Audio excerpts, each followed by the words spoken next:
Well, good morning, everybody. It's 10 a.m. It's a pleasure to have you here today, joining us for what will be a remarkably informative and entertaining program. Just a couple of mandatory housekeeping items. We've muted everybody's sound and video, but there's something about Zoom. People still manage to get in from time to time. If that happens and you see yourself on the screen, please mute yourself.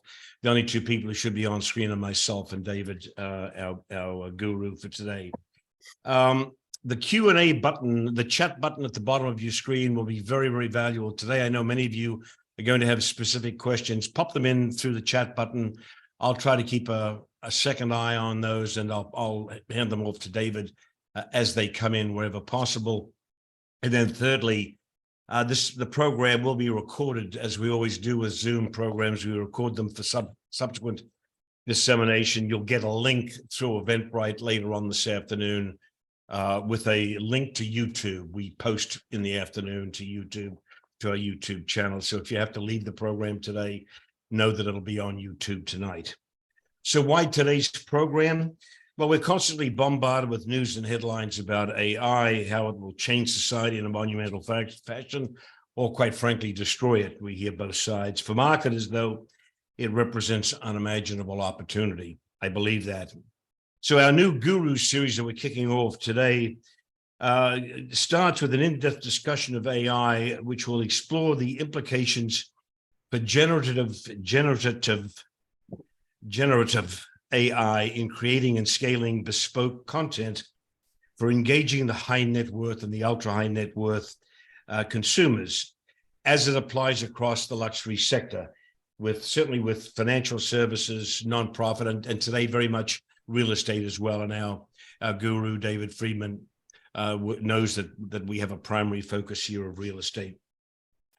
Talking about our guru, David is a longtime favorite. He serving as the foundation and springboard for launching WealthQuotient, his current company. David was most recently the co-founder and former president of WealthX, the world's first and only global wealth data and intelligence platform, serving top global brands in luxury financial services and nonprofit organizations.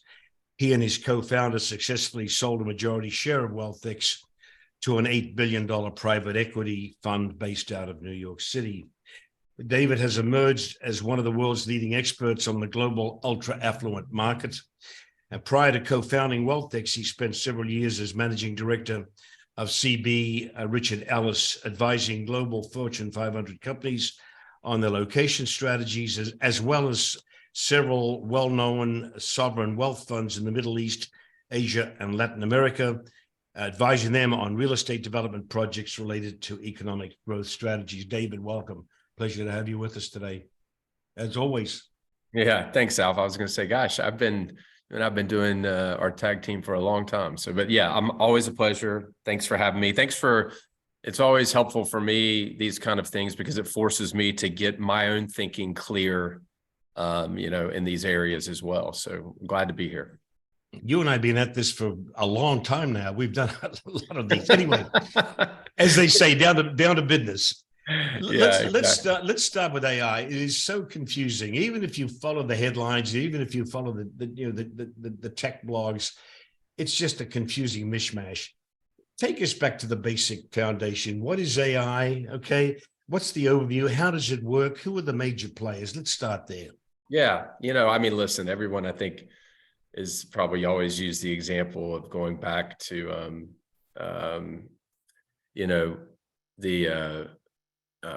what's the name of the movie with Matthew Broderick? It's like my mind this morning. So, but anyway, it is War Games.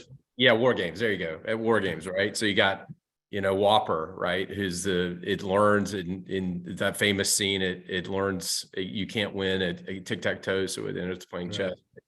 So at its very fundamental level, AI stands for artificial intelligence. So it's the ability to create intelligence that's artificial, right? But I think where things get a bit confused. So I think one thing that would help people really understand this is, and contrast is the mother of clarity, right? So one of the questions is why is Google feeling so threatened by OpenAI and what Microsoft is doing. And we'll talk about the players in a second, but just for the sake of argument now, why is Google feeling threatened? And the reason is one of the things that AI is creating is what are called content engines.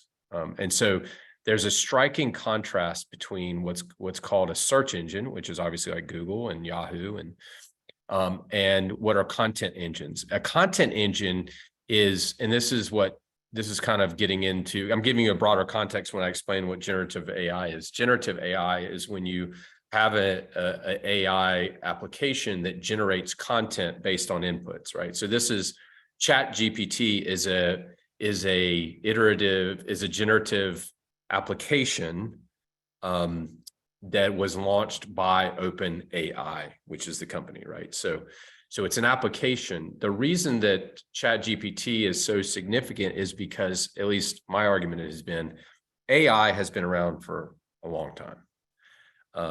And AI applications and AI chess playing, all these things have been around for a very long time, frankly.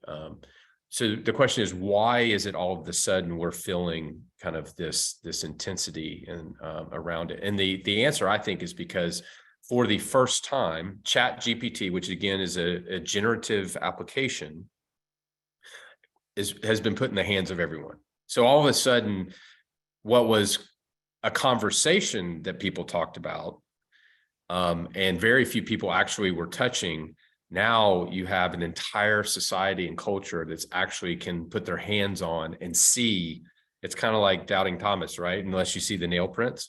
So people are seeing the nail prints, if you will, and they're believing in the power of it, right? And so ChatGPT itself as an application is interesting in that it doesn't have access to all the data and the information, right? So pull back again. Let's pull back.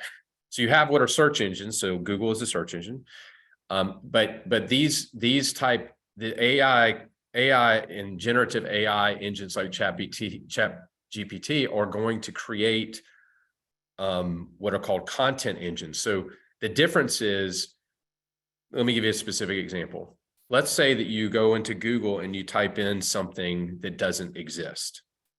What happens, right?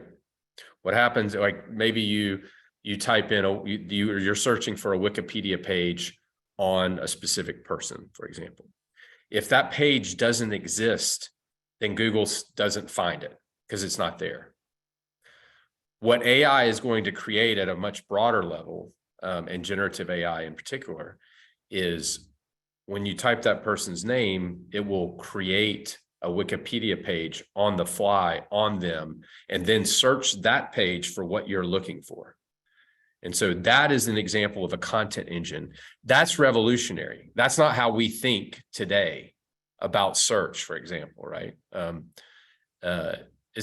you tracking, Alf? Is this making sense? Yeah, but I mean, bring it down though to a headline in 25 words or less. AI does what? AI is just machine learning. It is computers that look at data and patterns and different things, and it can learn. It can actually learn on the fly. On the fly. And AI is only as successful as the amount of data that's fed into it. So the AI is more successful the larger the data sets that you give it, right? So ChatGPT right now, you can ask it like, who are the wealthiest billionaires in 2009? And it will say, oh, I can't help you because they blocked off access going back a certain amount.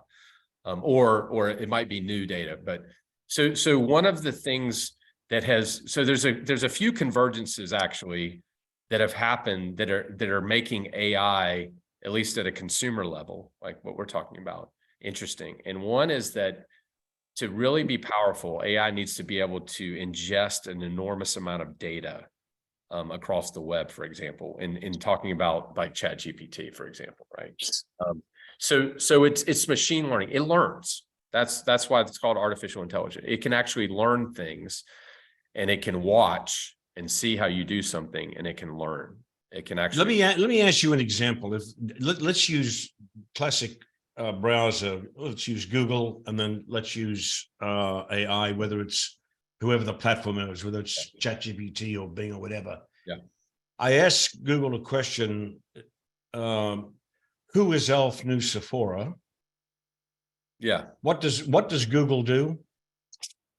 Google searches web pages and indexes them and tries to present the most relevant page that will try to Google's not natural language search. So you can type that in and it will bring something up, but it doesn't actually allow you to ask questions.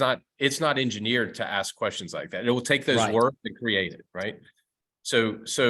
But just the next step in that, where you're able to type in a question like that, that's not necessarily, I wouldn't say that's AI. That's what's called natural language processing, right? So it's a subset of AI, for example. But natural language processing means that you can use natural language to process a search, for example, right? Let me give you an example. Well, let me finish my question. If I go through AI and I ask the same question, who is Alf New Sephora? What's the difference in terms of that platform versus a traditional web browser platform? Right. So this example highlights what I said about the difference between a search engine and what can be called a content engine. In the first case, it's going to pull up only things that are already out there or been read. So it may pull up an article that someone wrote about you. Gotcha. Your LinkedIn page. It will, by the way, this is something I was going to talk about later, but we can get into it now. I think it's a really fascinating concept. The reality is today, especially for all the agents on the call, one of their biggest challenges is qualifying somebody who pops up on a website and wants to see a listing, right? So this is a really fascinating use of AI that's going to come down the pipe. But let me get back to what you just said. So on Google, it's going to pull up what's already there. If I type for the sake of argument, let's say that ChatGPT, which is an application built by OpenAI. Let's for the sake of argument, let's say that it has access to the entire internet. It doesn't today, necessarily. But if it did, what I could do is I could say, here is a template. By the way, I did this in my article that I wrote in Inman, but I did it for a market report on a specific real estate property. I can give it a template like this that says, I want you to write about biography and background. I want you to write about his known associates. Think about the WealthX dossier, for example.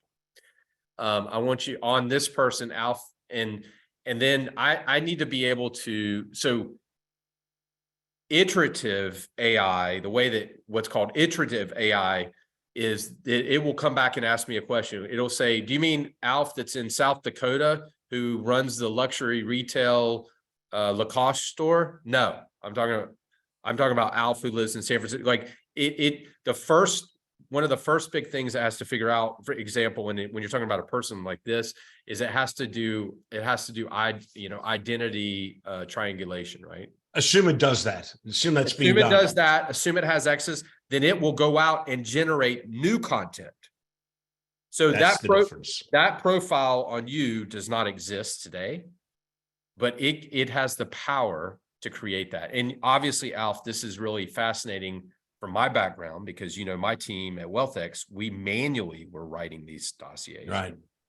So what this opens up is the ability. So, but to date, and I've been having a lot of conversations actually with a lot of entrepreneurs and venture capitalists around this topic specifically. To date, right now, there is no engine that builds a narrative profile on a person using AI. Like, just think about that. When you go to a meeting and you want to find out an information about a prospect or someone, there is nothing.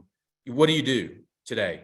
What are all the agents on this call? What do they do? Right? They Google the name in quotations, right? They go to LinkedIn. If they can find a bio page, they look at that. Or if there's a Forbes article on them because they're a billionaire or something else, they do it. Now, if you're a Realm member and you have access to WealthX and there's a dossier, then that's absolutely the best intelligence and information on a person. But stay with that. What ultimately will happen then? Take us 5 years down the road, and let's assume that AI is more firmly entrenched within our operating systems. Yeah. When that agent goes to inquire about that potential seller or buyer, what will the narrative be then?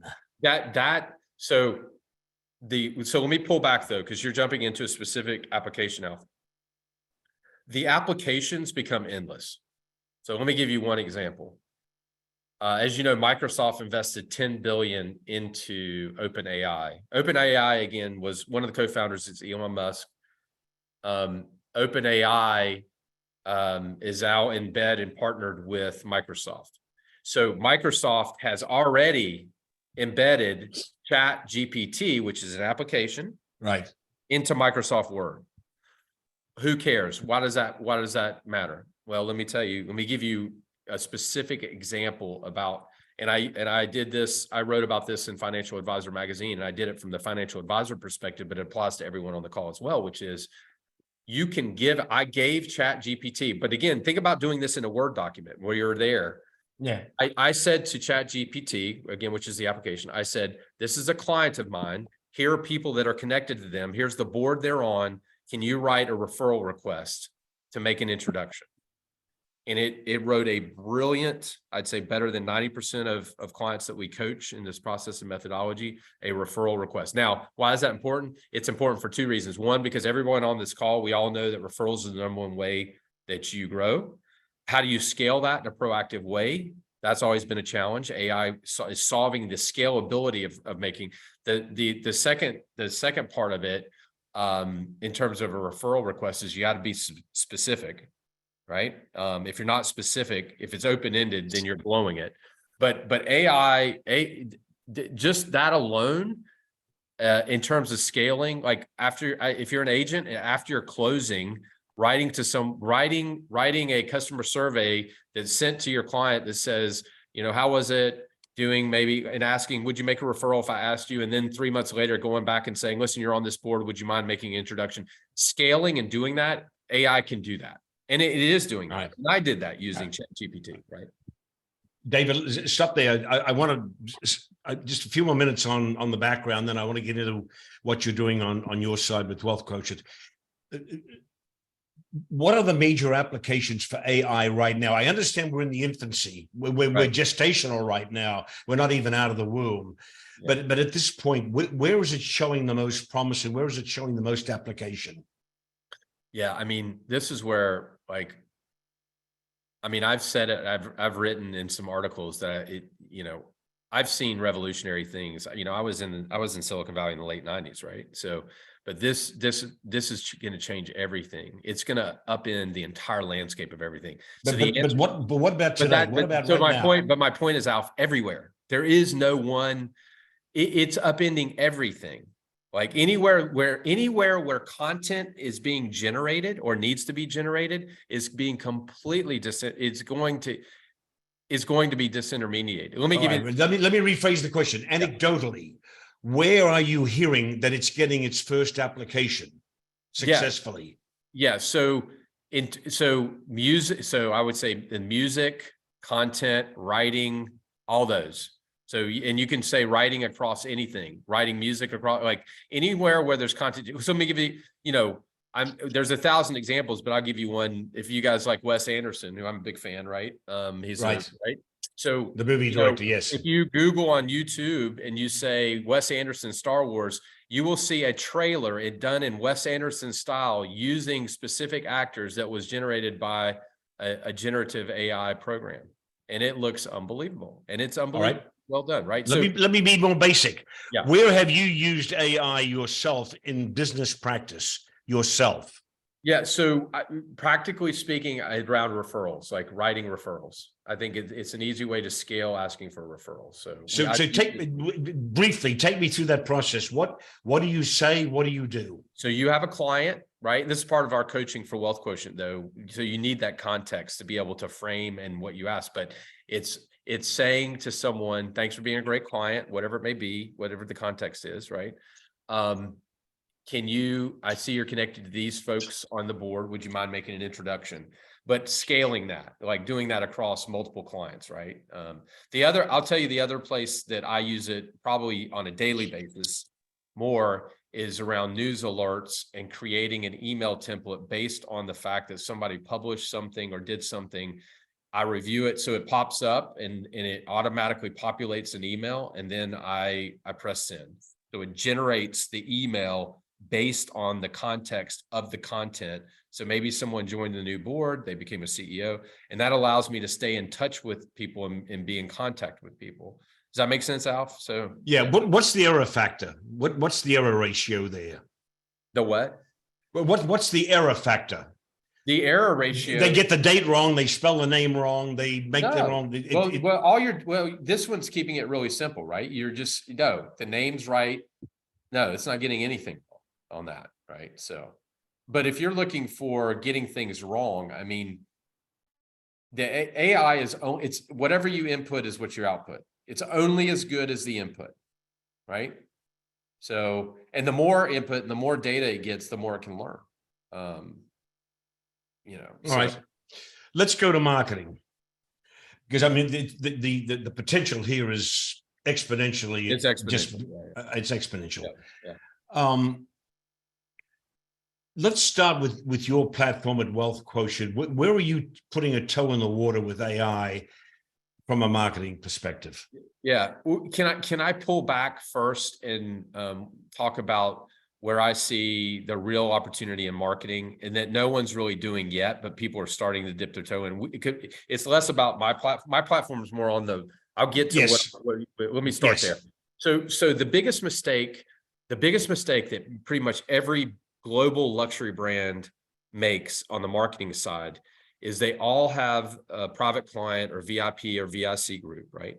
And what they do, I call it the Scotches and Watches syndrome, which is they, in their attempt to be a lifestyle brand, they send Scotch invitations, they send all their content to everyone in their database, right?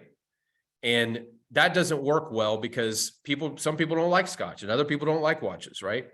But today it's a shotgun, everybody gets all content approach. Now, the opportunity is to take individuals in your CRM, tag what they like, their passions, hobbies, and interests, right? You can do this with the WealthX data set. This is an AI. This is just appending data to an existing CRM system.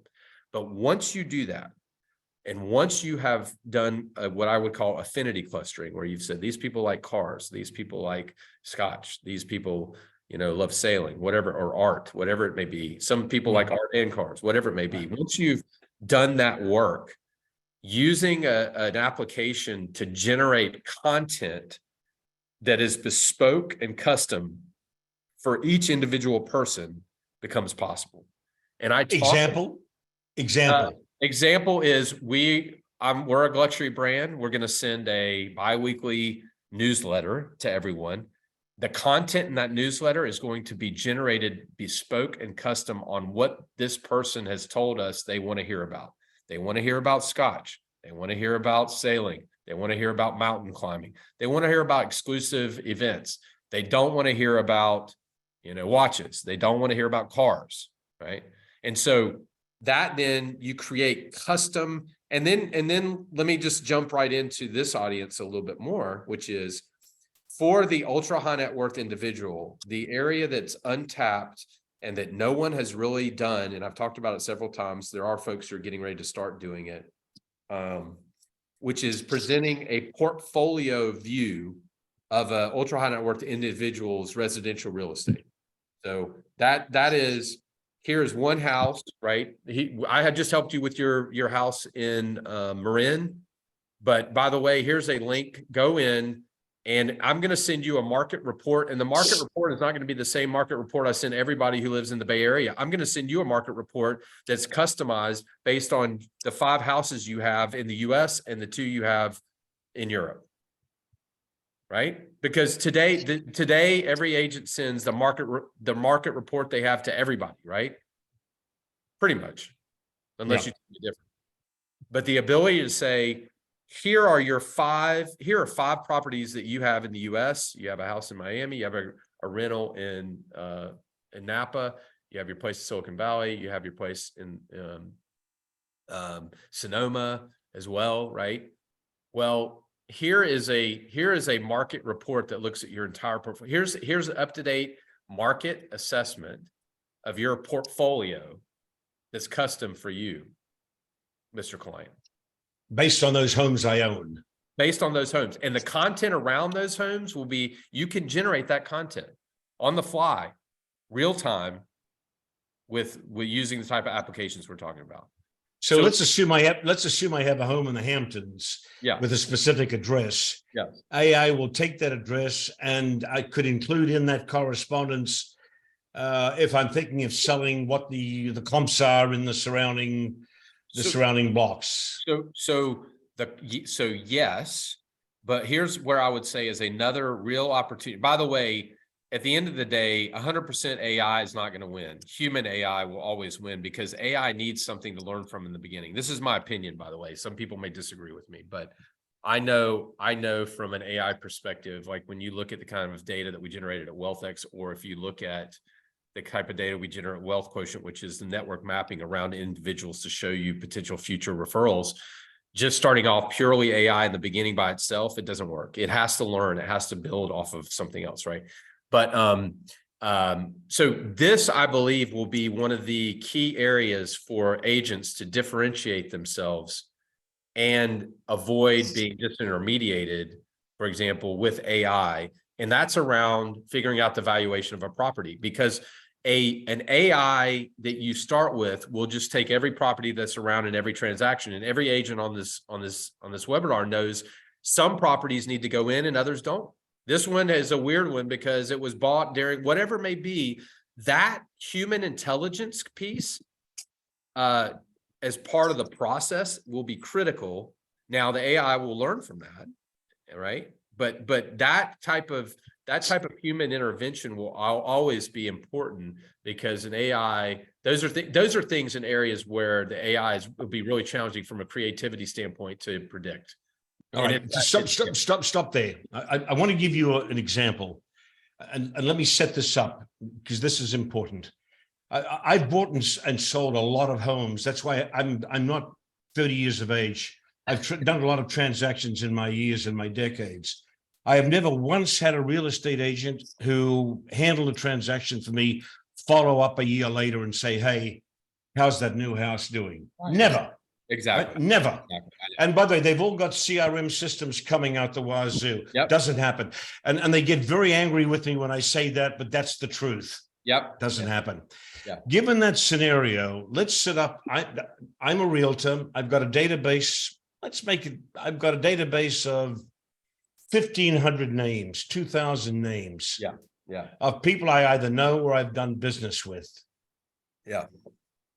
How do I apply AI to that scenario so that I can overcome this issue of non-relationship establishment? Right. Every agent says we're in the relationship business. How do I use AI? Right. So let me respond to that to answer it in two ways. First of all, just going back to your question, like where are the easiest kind of low-hanging fruit? I'm not using it, but I had a meeting yesterday with a guy here in Sag Harbor who's launched a company called, I think it's called a Listing AI. Yeah, right. So what does he do? You can take a property, you type in the name, and it generates the listing. So that's just an easy one, right? Like the ability to actually just generate a listing by putting in the address, and then you can fine tune it, right? So, but going back to your question about, I think the better way, so yes, can AI help you more engage? And there's lots of applications that do that help you send out relevant content and information based on. Yeah, but it's a timing issue. They don't have time to do it. That's the problem. They have a limited bandwidth. I get it, but it'll generate it for them.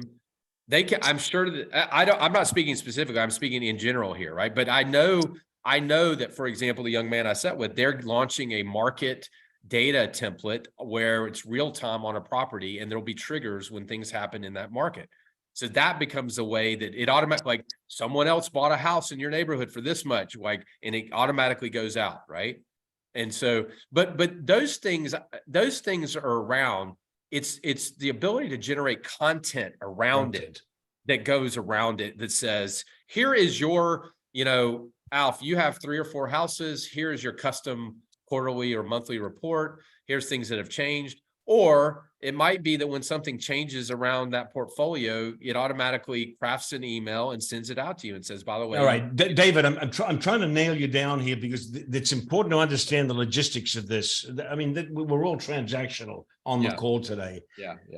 It's today. I've got a CRM system with a database of 1,500 client names. Yeah. Where do I go to ChatGPT? Do I go to Bing? What? First of all, what platform do I go to? So there is nothing today where you can across your entire CRM use this yet. Like it's coming. I'm telling you what's coming, because to do that you've got to do identity resolution, and that's going to take a little. That's more of an iterative process, right? That has to be baked in. So the ability to scale bespoke content will happen, but it's not there yet. I'm being prophetic. I'm telling you that's going to happen. That's going to be one of the biggest uses for today. 24, 36 months.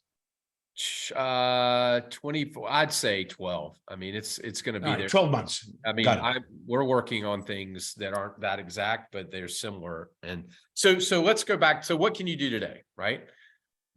So I just gave you a very specific example. You need to do a listing. You don't have time to write it. Okay, great. This guy's built an application that does the listing. It's a Chat GPT. It's not Chat GPT, but it's like Chat GPT. Right. It's an application. And you put in the address, and you can put other things you want in, and it spits out the content. So I would say the areas where today that people should look for how they can use it today have to be in areas where they're trying to generate content, right? So anywhere where you're sitting down to try to generate content. Hold it, content, business correspondence, outreach, anything, new version of direct mail, anything. Listings, anything can be. You can use ChatGPT to generate that content. Where you can't, where there isn't today, but it's coming, will be the ability to say, here's what I want you to go across my entire CRM and scale this process. That's not there today, right? But one-off, it can save you an enormous amount of time. Whoa. Go across my CRM system and scale the process. What does that mean? That means go into your CRM, take a person's name, understand their passions, hobbies, and interests, for example, write a piece of content around it in their house, and then say, here's an email that you should send out that's customized for this person. You can review it and then press send, or it can go. But that's coming. That's coming. That's going to happen. So, okay. What companies are, and again, I understand it's anecdotal, it's very early. Yeah. Are there companies, and if so, what companies are at the forefront of putting toes in the water? Yeah, with this technology. This company, Listing AI, I just told you about, is relatively new, but they've got, I think, 1,000 agents using their platform right now. But I'm talking more about brands that are using it. Brands that are using it. I mean, I think like the local agents around here, Douglas Elliman and some of them. It's too early, right? I don't think anyone's no one's rolled out an institutional enterprise level AI system except for Microsoft, which is integrated in with Office, for example, right? Good. Like, so that's happened, that's done. So if you're using Word, you can use ChatGPT, or you could use it as part of your mail merge, because Microsoft Word has mail merges, right? So, by the way, I've got a question here that says, what is iterative confirmation? Can you define that? Yes. So iterative AI is a process, and like identity resolution would be the perfect example. Remember where Alf said, I type in my name in Google and it brings up this. Iterative AI will be like, which Alf are you talking about? Are you talking about the Alf in the Bay Area, or are you talking about the one in South Dakota? I'm talking about the one in the Bay Area. Oh, is that the Alf that lives in blah, blah, blah, or the Alf that it's an iterative process to make sure that it learns, but it's making sure it understands what you're asking for. So that's what iterative process means. Yeah. Gotcha. Generative, all it means is generating content. So generative AI is generating content, whether it's movies or music or, a listing. That's generative AI. David, quick question. This is for me and not for our audience, and I'll be brief about this. I do these lengthy interviews, and I run a recorder, audio recorder, and then I have to send it out for transcribing. Right. which takes weeks and costs me an inordinate amount of money. For $77, I bought a program out of Australia called Cockatoo. I run the WAV file, I upload it to Cockatoo, and literally within 30 seconds, I've got a transcription that comes back that is almost word perfect. Right. Is there something iterative there, or is that just the computer picking up phonetic symbols? That's just an application, I think. All right, got it. All right. Where AI, let me give you another example of AI, specifically here in New York. And I'm on the board of a company that this gentleman launched, and he does all my technology, but this is how we met many years ago. So there is no MLS in New York City, right? There's disparate data sets and how et cetera, et cetera. So he built a meta layer that sits on top of all these different data sets that resolves conflicts between identities of property, where somebody, maybe an agent, put in the wrong description of it, or the wrong misspelled the street in this database. Over here, it's this. So a great example in that case of AI was, how do you resolve the conflicts between, and then how does it learn to resolve those conflicts across the different data sets? And that's an example. And he built that, and he has that. And it's an AI driven identity resolution layer that sits on the disparate residential real estate databases here in Manhattan, which, again, because there is no central MLS, right?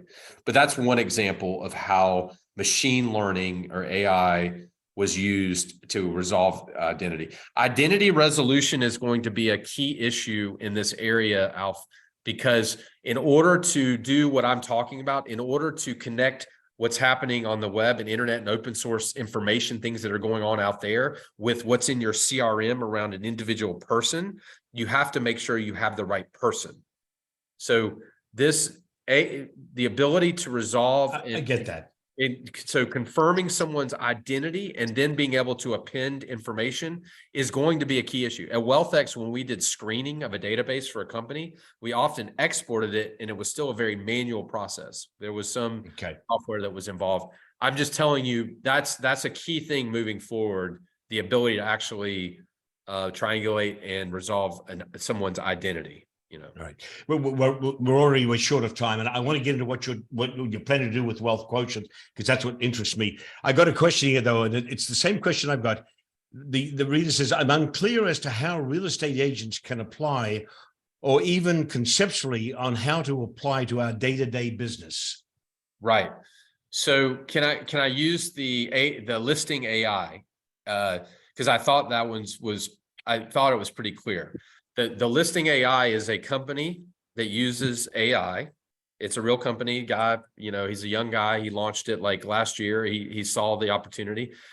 What it does is, on your daily basis, if you have a listing, you can literally just type in the address of the listing, and it will generate the entire listing narrative. All right. Give me another example. Another example is trying to do kind of a market report. I mean, the other example is around, I was talking about asking for a referral. So let's say that you have a client that you love, and they love you, and they're connected to a board, a bunch of board members that you would like to meet and start building relationships with. You can put that information into ChatGPT, and you can tell it. And I have an article, by the way, that shows literally step-by-step how I did this, and you can look and see how I did it, and you can just basically copy it, which is, I have a client, they're on this board, I want a referral to these members, and it will type out the email, right? Literally type the email, you can proofread it, and then send it to your client as a way to start getting proactive, specific, and concrete referrals in a proactive way. That's a broader. This gets into WealthQuotient, which is my new company. WealthX was a database. WealthQuotient is a process and methodology for scaling proactive referrals to get to high net worth and ultra high net worth people, and to build that relationship. And so the way but we're about to go there, but before we do that, there's even more primal or basic than that. In actual fact, an agent can use AI to write brochures, to write ad copy, to write direct mail, anything. You can say write a brochure in the using Star Wars characters about luxury real estate in San Francisco. You can tell it to do anything and it will come up what it generates. And this is why people have been so shocked. What it generates is incredible. It's very, and as you guys know, this is a big issue in the schools because students are starting to use this, and they can go to ChatGPT and say, write a 15-page research paper on the Washington's creation of the spy network on Long Island, and it will write a new paper, not plagiarize, within minutes. It will write, so any place where you have to generate content like an email, a brochure, a listing, any place like that, it can help give you, it's not going to be the final deliverable, but it will give you the content that you need, right? So final question, I want to move on beyond this. If I'm an agent and I want to put a toe in the water tomorrow and test this, best platform at this point, ChatGPT or somebody else? I think ChatGPT. I mean, listen, Google has what's called Bard. I've not extensively used Bard, but I've tested ChatGPT. I've used Bing and it's not bad. Yeah, right. And use what, Alf? Bing. Bing. You mean which is, you're talking about Microsoft, the browser? Is that yes. Yeah.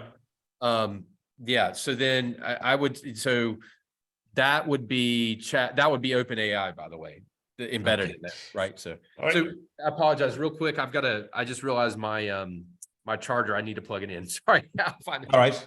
Yeah, go ahead. To our audience out there, I'm sorry we're so tangential, but it's so hard to nail down, but we gradually we'll get there. And the next portion we're going to go into with David is going to be a discussion of where his firm WealthQuotient is going to use AI as part of its marketing and operational process. I'm anxious to see what he determines there. I'll also try to get from him the links that he's got to any articles that may be of value, and we'll get that out to you as well for those people who are interested. Sorry, David, that's all right. I'm okay with that, but anyway. Yeah, I wrote 3 articles, by the way. Each one is on luxury, one is on luxury real estate, and one is in financial services. So there we go. If you'll send me those links, then I'll get it out. I'll get them out to folks when we send out the Eventbrite. David, we've only got 20 minutes, so I want to get in here and ask you about WealthQuotient. What are you planning to do with AI and WealthQuotient? And first of all, briefly, tell me what WealthQuotient is, and then what is the problem that you have, and what's the AI solution? Right. So at WealthQuotient, when I was leaving WealthX, a lot of our clients with the top luxury brands in the world, top financial services, top nonprofits came and said, David, we love the data. We love the information on these individuals, but how do we get to them?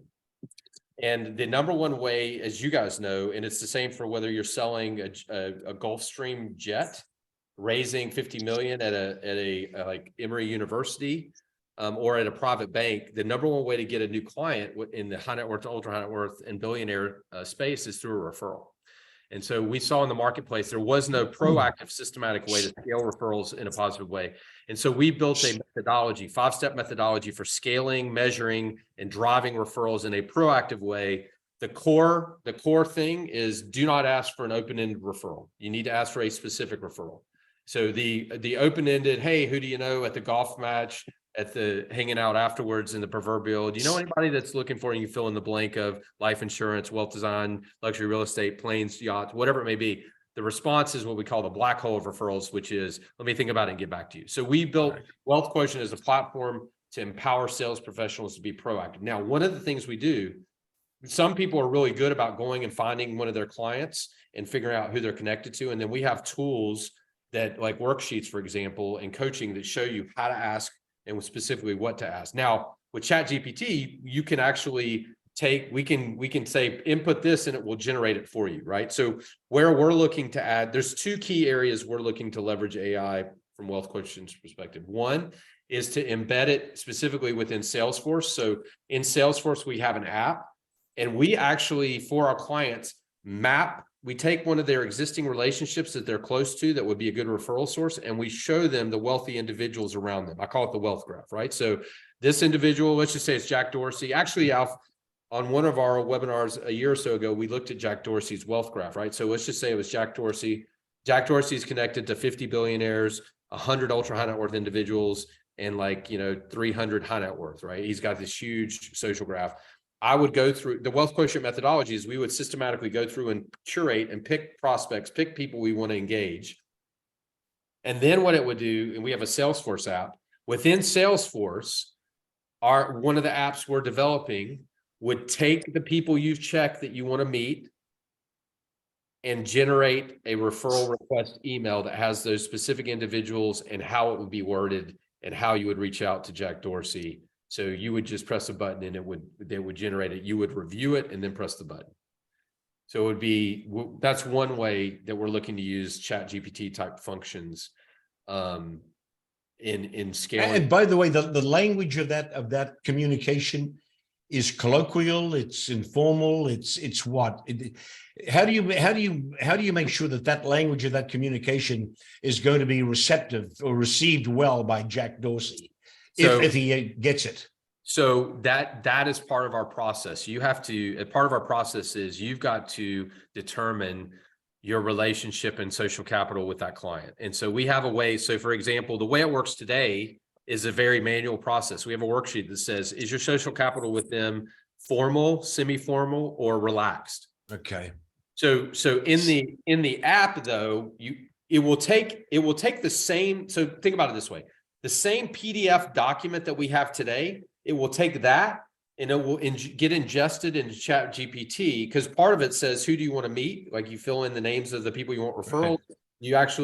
It will take that and we'll embed it into ChatGPT and say, generate a referral request based on this, and it will do that for you. So the formal will be a formal tone. You can tell it that. You can say, right, draft an email, use a formal tone, or draft an email, use an informal tone, and it will do that, right?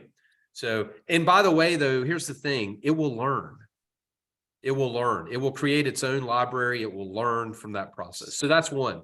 The other, I'm sorry, but it will learn who? It will learn what? It will your learn, style. It will learn what it means to do. It will learn what it means to do an informal style. It will come up with its own. But every iteration, like as you change things, it's improving. It, it's going to learn, right? So I got a question here.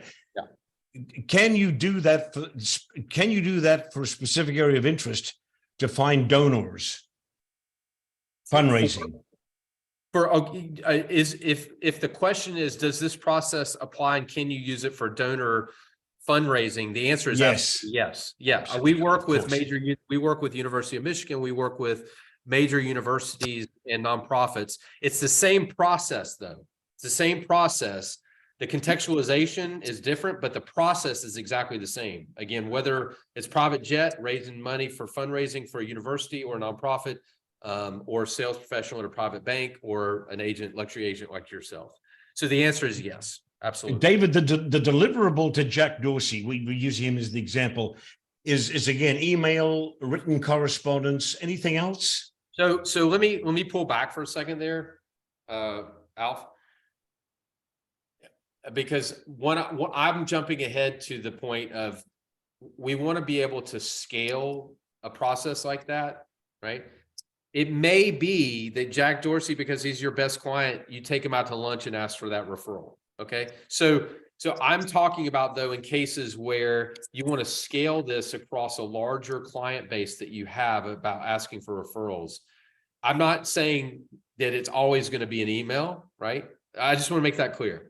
Okay.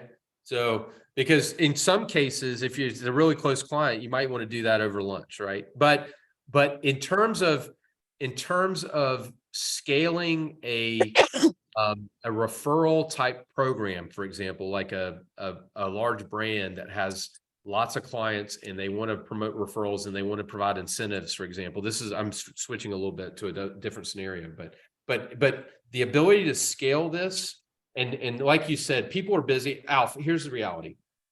You just said the reality is you have not gotten one piece of communication from someone a year later after the transaction.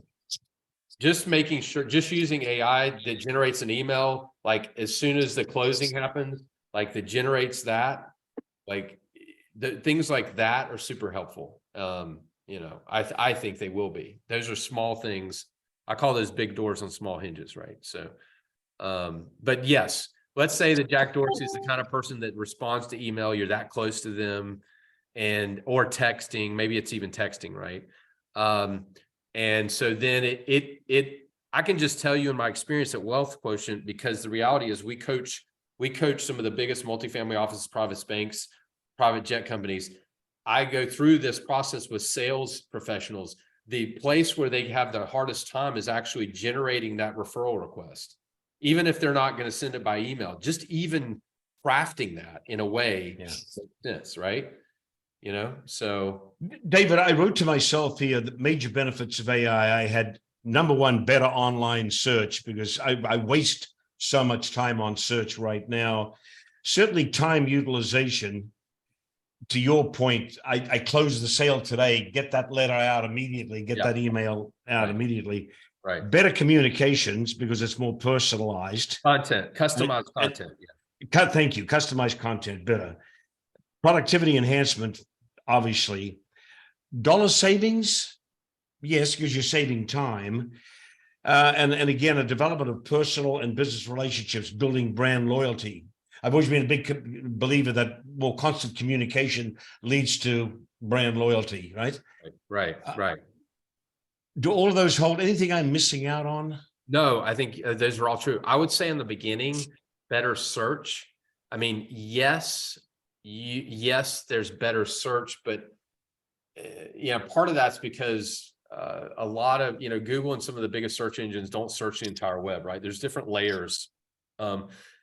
I guess I wouldn't characterize it and say it's better search. I would say that there's going to be better content generated, and that content may not be content that was out on the web. It may be generated. Like you may be searching for something that doesn't exist, Alf, and then it will generate that content. That's why Google, that's why this is revolutionary. Just think about that concept for a second. You do a search, it's not out there, it generates and then searches. That is revolutionary, right? That is revolutionary. Take me to the consumer for a moment. The consumer's used to being marketed to a certain way for the last 200 years. Yeah. All of a sudden, here comes AI that essentially puts out something particularly compelling and personal and relevant to me. Yeah. Does the consumer say, hold it, what's going on here, Jack? Right? Right. So how do we build consumer response and consumer reaction into our formulations? It's interesting because you asked that in the briefing package, one of the questions. It's allow me to kind of process out loud for a second, because here's the reality. The reality is, one thing that we know about high net worth and ultra high net worth consumers is they want to be educated in an objective way. So a lot of times they just want the information. They feel like they're smart enough to make the decision, right? So one perspective on what you just asked, and no one's really talking about it this way, Alf, so this will be kind of the first.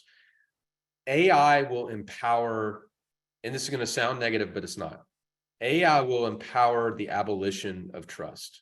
In other words, today, when I rely on someone to provide a description of a property, I have to trust that they're getting it right. But is it objective? Are they, now AI actually can be trained to have that same tint, but I think there's an angle where if an AI is giving you the objective facts and the framework, then it's not about trust. Now you've got the information and you're going to make a decision.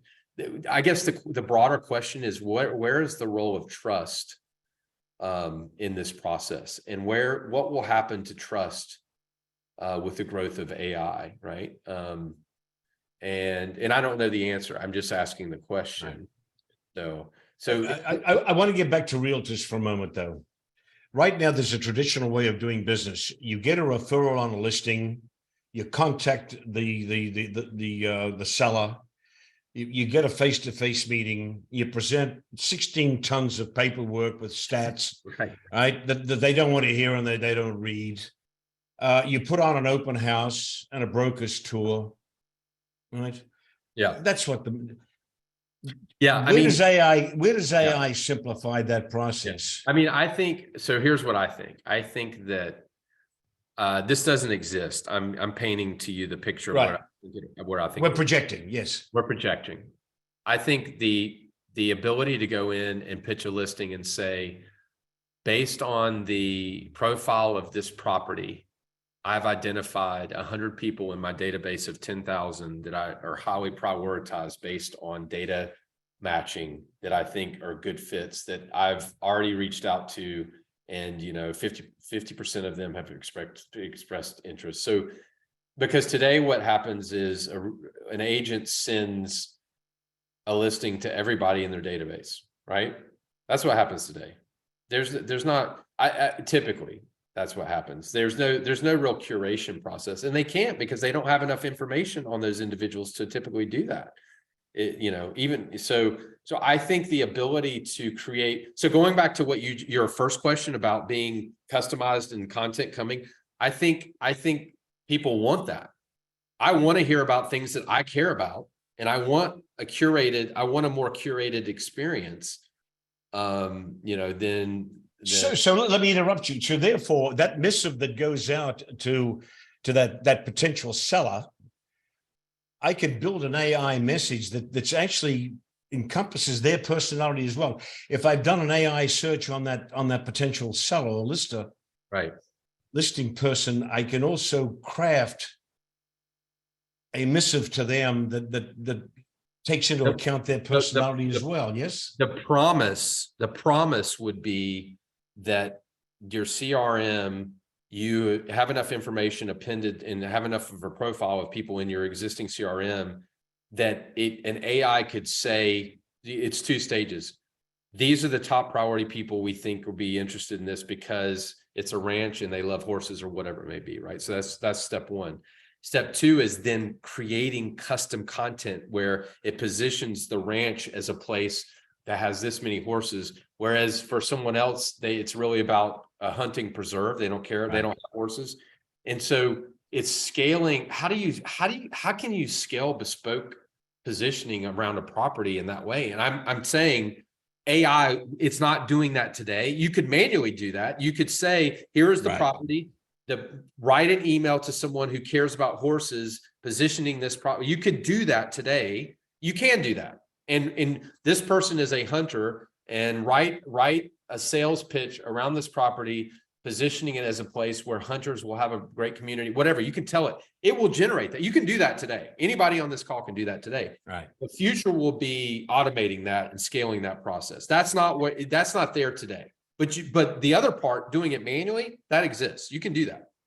Right. The other thing that's going to intrigue me is, there are only so many words in a realtor's lexicon: stunning, magnificent, iconic, legendary. Right? There are a dozen words. I mean, I see them. I read the MLS and I see the listings. It'd be interesting to see what AI does with the English language. Well, so Alf, here's an interesting question too, which is, if the AI is going to learn from realtors, is it going to get itself boxed into using only that vocabulary? Right. Very, very good point. All right, David, we're out of time. I got 3 minutes left. Yeah. My question is, talk to me. I want to test AI tomorrow. Give me a test scenario. Make it simple for me, please. Yeah. Well, okay. So, by the way, I don't have any commercial relationship with this company, although I probably should. Stay with ChatGPT, because that's what everybody knows. All right. Because the listing AI is an easy one. It's free. You can just type. But ChatGPT is another one. Just go to ChatGPT, set up an account, and say, write a list. Write whatever. Tell it to write whatever. Write a market report on this property. Include these categories. You have to tell it though what to include. That's what I did, by the way, in the article that I wrote for Inman. I said, write a market report on this property. I did one of the properties. I said, here are the categories. Write a market report on this property on my street. And it did that. That's in the article that you'll send around. So people will be able to see that specific example. Quick question. Somebody says here, should we be attributing or crediting AI when we send out our communications? That I think is a great question. That's a great question. That's a great question. And there's no simple answer to that right now. That's being debated. That's going to be a cultural debate, because some people are going to say, well, what's the difference between sponsored advertising? It's like, did we, so And as you guys may or may not be aware, there are now copious applications that teachers can use to filter and submit a paper a student submits to see if it's been written by an AI. So they now have applications that can test and tell you. But I think people are just going to assume. If it's done right, they'll assume it's well. Let me legitimate. let me piggyback on that. Are we going to value someone who writes it themselves more than someone? I mean, what's the modern day version of this? It's writing a handwritten note. People love that, right? Versus an email. Like, how much do people respond to a handwritten note today? Why is that? Because of the barrage. So I suspect that something will happen like that, where you send something and you say, by the way, I did this. It was not an AI, right? David, the URL for Listing AI, is it listingai.com? Yeah, I think so. Yeah. Listingai.com. Just do a Google search for Listing AI and that'll pull it up. David, we're out of time here. They said it is not, but just do a Google search on Listing AI and I'm sure it'll find it for you. When we get off this call, will you send me the links to your articles? Because I'm getting a lot of requests for those. Yeah. I'm going to send out a note this afternoon with the Eventbrite link for this recording, and I want to include those links in there if you don't mind. Yeah, absolutely. I'll send out, there's 3 articles. One's in Inman, one was in Luxury Daily, and the other was in Financial Advisor. But each one, 2 of them give you specific examples of how I use ChatGPT, what I put in, so you guys can literally see it. So, all right, it's listingai.co. That's what it is, not .com. It's .co. David, I want to thank you. I mean, I'm still confused, but I'm a little less confused, which is what I was expecting. And there's so much learning here, and we really are obviously in the infancy. You do agree, though, that this is going to be cataclysmic in a positive sense, and that this is going to be the internet on steroids, correct? Yeah, it's going to be. This is industrial revolution. This is beyond even like the late 90s when I was in the transformation, because there was nothing ever that would generate where you could say generate this type of music using this tone and it would do that in seconds. Like, I mean, from a content generation perspective, we've never seen anything like it. So it's going to fundamentally restructure. The question is, where are we all going to find our place as the tectonic plates are being upended and shifting? Where are we each going to find our place, right? So, folks, that's it. We're at the top of the hour. We try to be on time here. We thank you for joining us. David, I want to thank you again for helping us out here. It's been wonderful to have this conversation with you. Look out for the Eventbrite link this afternoon with the Zoom recording link. We'll post this recording to our YouTube channel. It'll be there. Want to give you a heads up on the 22nd of this month, June. We have a program that'll be the second in the Guru series that's going to be called Predicting Real Estate Purchase Behavior Among the Global Elite. And we have as our conversationalist, Judy Fopel, who is the co-founder of Realm, which is now developing into one of the dominant players in ultra high level luxury real estate sales on a global basis and certainly a national basis. So Julie will be joining us in conversation on June 22nd. With that, we are adjourned, ladies and gentlemen. It's been a pleasure to have you. David, thank you as always. Enjoy Sag Harbor. You're a lucky man. All right. I am lucky. Ciao. Take care. Thanks. Bye.